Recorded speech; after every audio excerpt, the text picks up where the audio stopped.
Hello guys, Assalamualaikum dan selamat berpuasa. So hari ni kita nak masak untuk Iman.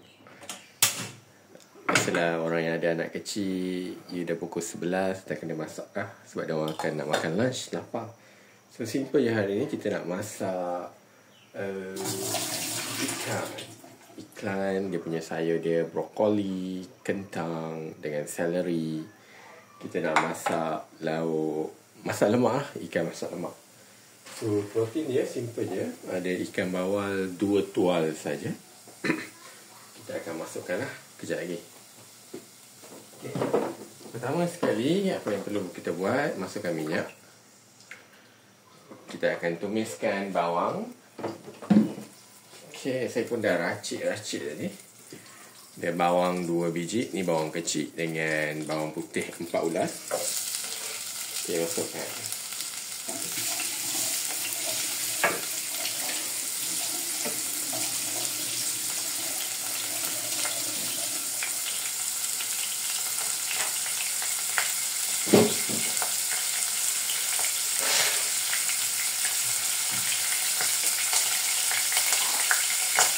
Okay, dan gaulkan. Kat rumah ni kalau kita masak nasi memang walaupun berbuka lambat lagi, nampak nasi dah siap masak dah. Cepat je. Orang bayangkan nasi pun dah siap masak. Cepat ke tak cepat? Tak apalah, kita orang nasi panas je. Nasi tu kan time berbuka. Korang nanti dah berumah tangga tahu tak? Tak ada ni nak masak nasi petang-petang.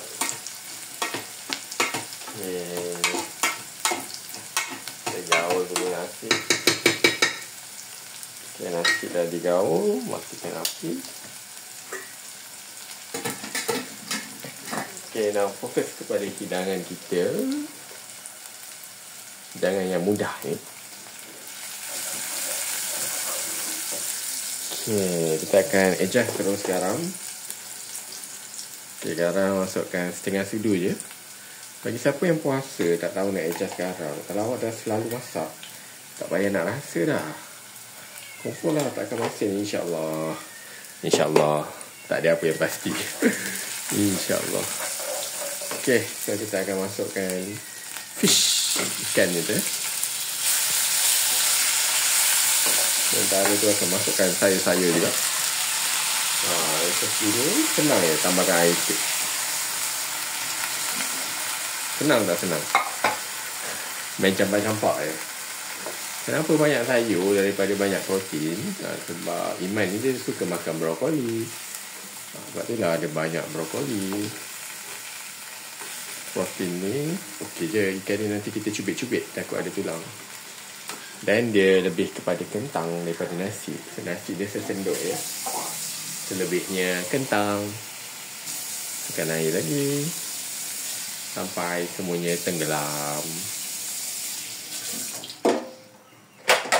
Okay, mudah kan memasak? Mudah je. Kejap lagi, last sekali. Bila semuanya dah mendidih, kita akan masukkan santan. Okay, nak tahu kita pakai santan apa?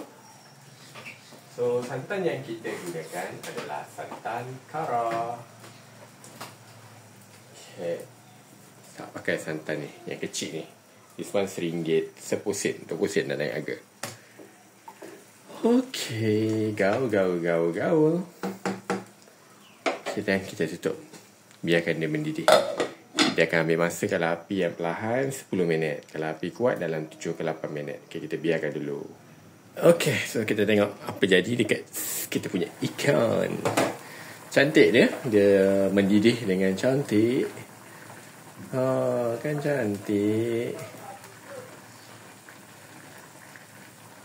Brokoli dah masak. Kentang ambil masa sedikit lah untuk dia masak.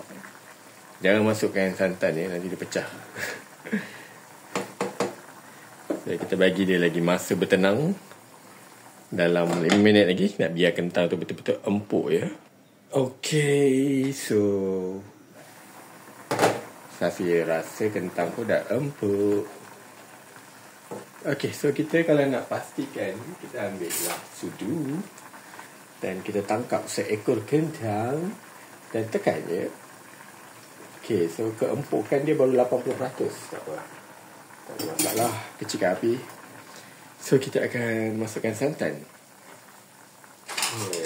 Santan ni mudah. Dia dah packing kecil ni, memang untuk satu portion dia lah. Masukkan. Dia memang pekat sebegitu. Ada orang kata dia ada dua jenis. Satu yang pekat, satu yang cair. Entahlah. Kan cantik warna dia putih. Okay.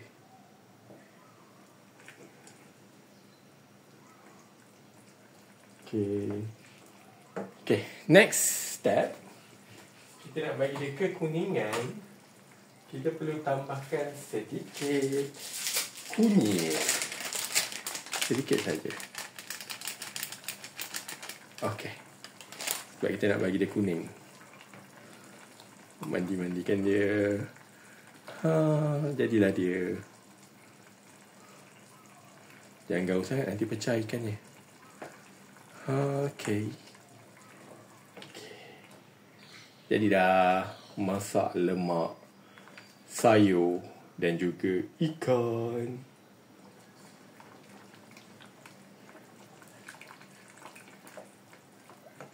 Okay. Itu je. Selamat mencuba. Okay. Jangan lupa try. Bye-bye.